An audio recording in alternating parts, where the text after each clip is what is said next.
Hey guys, and welcome to an MLP review reaction from Silver-Quill. Yeah, I decided to do another one of his again because why not? I think I said it the last time he started at season 4 with his reviews.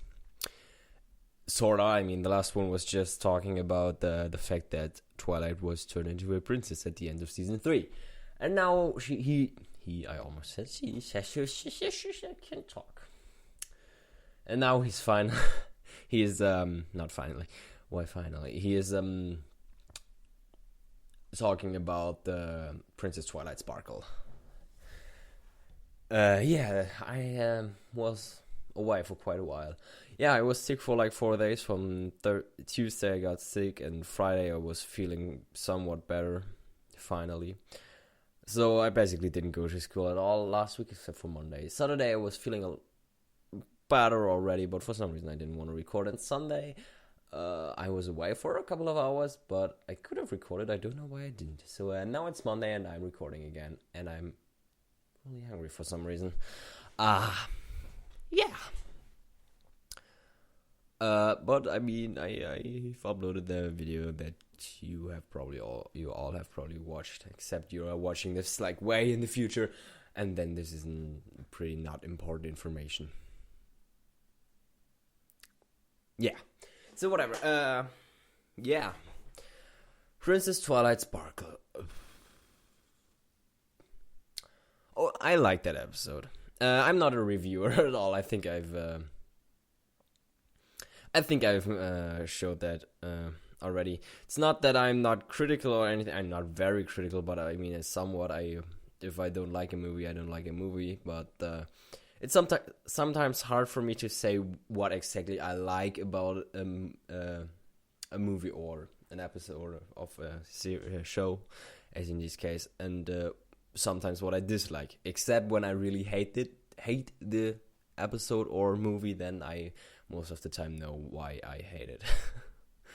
I like what they did with Discord in this. He was really great.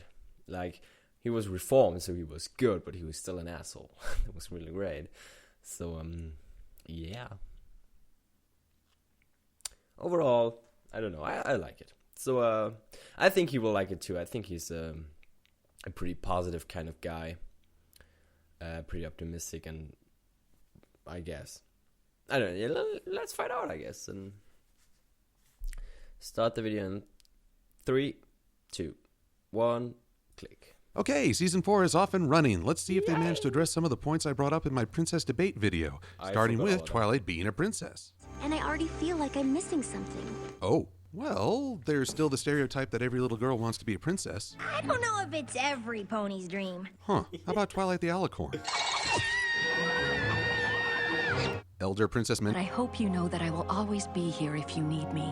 Civilian Pony. Princess Twilight will know! The main 5. The Summer Sun celebration may have brought us together, but it's something much bigger that'll always keep us connected.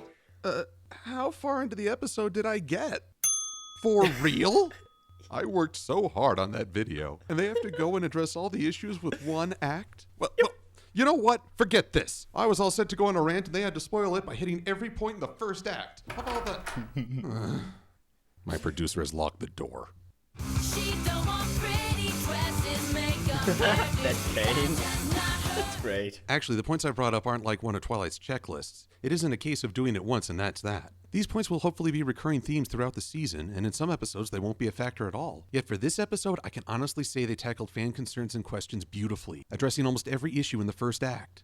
Let's start with the most fundamental aspect of any episode, the story. Thematically, this episode is trying to bring us full circle as the ponies get ready for the Summer Sun celebration. Unlike last year, the celebration is taking place in Canada. Whoa, wait a sec. Last year? It's only been 1 year? You mean to tell me within 1 year of coming to Ponyville, Twilight has faced a corrupt princess, rediscovered mystical elements, rescued a princess, freed another princess, saved the land, banished the star bearer, been assaulted by a dragon, suffered a magical poison, taken over Winter Wrap-Up, reevaluated her philosophy, been turned to stone, fought diamond dogs, been assaulted by another dragon, ruined a gala, faced a chaos spirit, saved the land again, reintroduced a princess to society, appeared in a huge production, traveled through time, faced even more dragons, been ditched by her friends, saved a third princess, freed that princess again, repelled a changeling invasion, freed that first princess again, rescued an empire, nearly been killed in a tornado, promoted the equestrian games, and been elevated to a princess?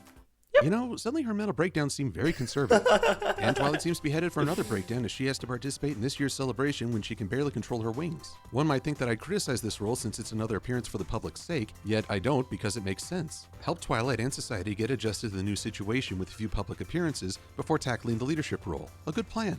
Except Twilight doesn't have much time to adjust as the sky breaks and all her mentors are either missing or indisposed, making her the de facto leader of an entire nation. From there, Twilight tries to approach this as she has past adventures, reunite with her friends and face the challenge head on. Only it doesn't work that way because her new role carries new responsibilities, including thinking of her own safety. No sooner have the main six declared their resolve when, one crocodile attack later, they're telling Twilight it'd be safer to head home. Twilight does so only to turn around and try to reunite with them again. Girl's moving like a yo-yo. While the decision to send Twilight away was wrong, I do see how they came to that conclusion. They're looking at the big picture, perhaps more so than Twilight, though they fail to take two things into account. The first is that Twilight is the driving mentality for the group. Without her, they start to fragment and fall apart. Plus, losing one element of harmony ruins the set's collector's value. So in many ways, they're equally irreplaceable. Once she realizes and accepts the changes in her life, Twilight is able to help the others understand that in order for the ponies to have a future, they have to let go of something important. Something like an old dynamic or how they expected life to play out.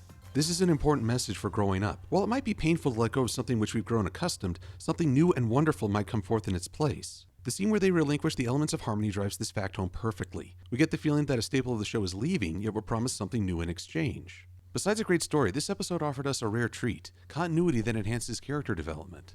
Given that I enjoy this show for more slice of life than adventure, I don't normally look for continuity, yet I always appreciate it. We got to see the actual events that highlighted Celestia and Luna's reign, plus the episode helped link back to more recent episodes by keeping characters consistent. Yet what I really admire is that the writers chose to leave some things out of continuity.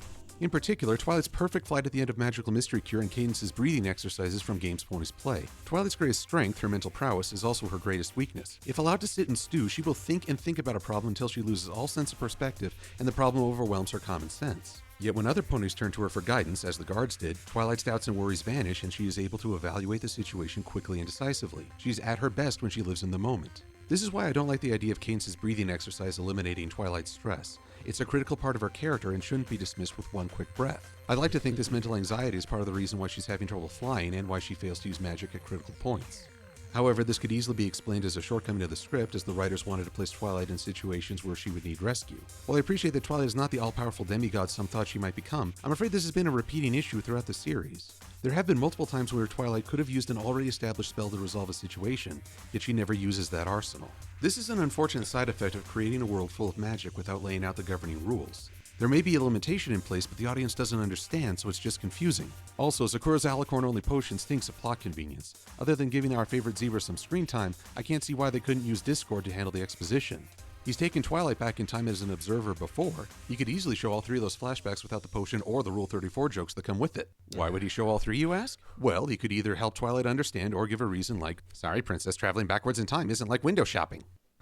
I know, I'm not as good as John Delancey. Whose voice shall build a bridge between bronies and our Trekkie brethren, may he never suffer strep throat. And through those flashbacks, we get to see how Ray told those battles to take on either princess. I've been hungry for a chance to see Celestia's emotional side. Throughout the first two seasons, she always appeared unflappable. It took a Pinkie Pie Polka Parasprite parade to get her to look surprised. Here, we finally get to see under the royal masks. Celestia isn't breaking down sobbing, yet those few tears say leagues about the tough decisions and sacrifices Celestia has made. The funny thing is that Celestia reaches this new level of character depth even after she's been captured and imprisoned again. And who should we blame for all this trouble but Discord himself? And as always, John Delancey dominates the role. His very power-ups like singing, I even like that Nicodemus Legend show. Many fans were concerned that Discord's reformation would end the character's appeal, yet I think he's better suited to playing the trickster than the conqueror. Discord hit just the right balance, delighting in the confusion around him yet using mind games to push the ponies onto the right path. The other ponies have moments to shine as well, though they function best as a whole. At the beginning, we see that Applejack is accepting the new dynamic with practicality, and Rarity wants to celebrate it. Rainbow Dash is more intent on making Twilight the best flyer possible, which matches with her athleticism and her drive to push other ponies. Fluttershy doesn't seem to comment. Instead, her best moments are spent keeping Discord in check. Again, a nice nod to continuity. Yet above all the others, Pinkie Pie is in her prime. Her support for Twilight, helping her celebrate and smile, is a testament to everything that makes Pinkie Pie a great character. The coloring book joke was forced, and I've seen some fans criticize the episode for that, yet that seems like a small bump against helping Twilight smile. I gotta say, this season opener is my favorite. The characters are presented wonderfully, the internal and external conflicts are endearing, and we get to flesh out and expand the world's mythos. After nearly a year's gap from a controversial closer, this is just what I needed, and I'm looking forward to seeing how the mystery of the box unfolds. I'm Silver-Quill, thanks for watching. John Delancey. I hear he's one of the best things of that Torchwood miniseries. Maybe I'll check it out on Netflix. She was all I want, I get, I say you do. Kiss my hand on your knees, give it to me now. She don't want pretty dresses, makeup, hairdo. That's just not her. Well.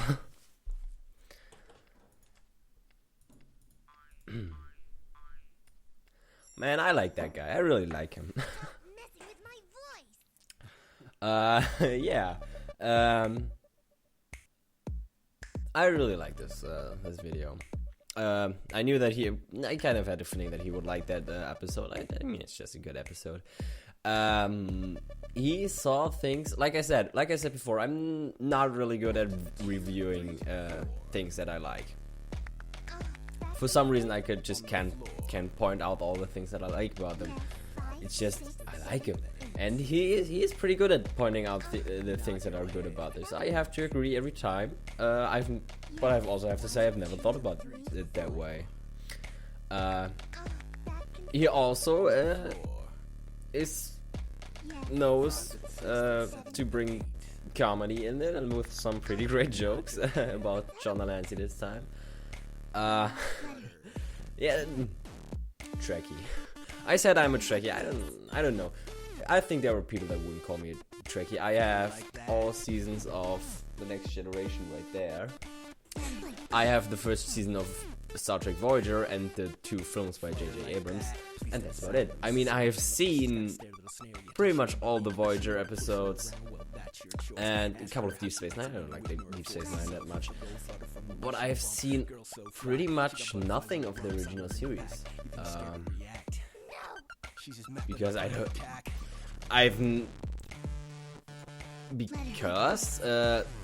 for one, I don't earn any money. I don't have a whole lot of money, and so I don't buy a lot of stuff. This was a Christmas present, and the first season of Voyager I think I got to my birthday one day. I don't know. And I could watch it on TV, but I just don't know where it airs. I mean, I live in Germany, so you cannot probably help me either. So yeah, that's that. I don't know, you have to decide if you would call me a Trekkie. I don't watch Star Trek that much anymore. I do sometimes. I do enjoy watching it, but I'm just not watching that much TV anymore. I really go more to YouTube, so I can watch him there. I know where DS9, Voyager, and The Next Generation airs here in Germany, so I really like watching those, except DS9. I don't know why, I don't like DS9 that much. And like I said, I've seen quite a lot of that, but lately not anymore. Lately, in quite some while, I haven't watched a lot of Star Trek. From time to time, I throw one of these in and watch a couple of episodes of that, but I mean, I've seen pretty much every episode of these as well, so yeah. What can I say? Yeah, whatever. Back to yes. Yeah, like I said, I really like that video. I really like his reviews, and yeah. I don't know. For some reason, I think I would be better if I would ever do anything like reviews. I think I would be better at reviewing. Shut the fuck up. I think I would be better at reviewing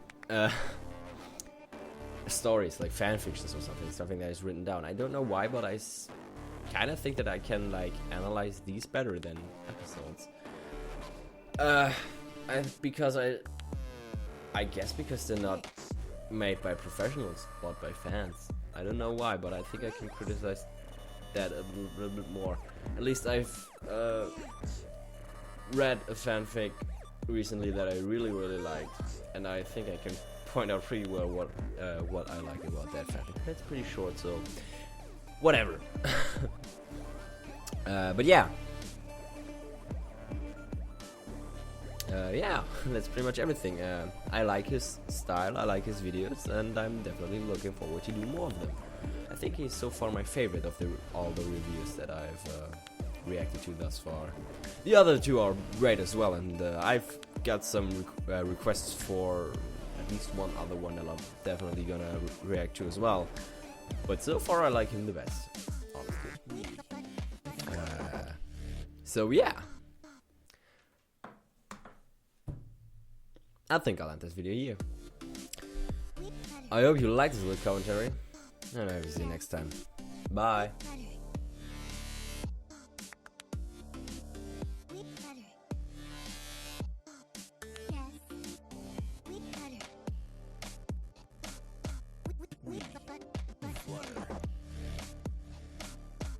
Yes, we flutter.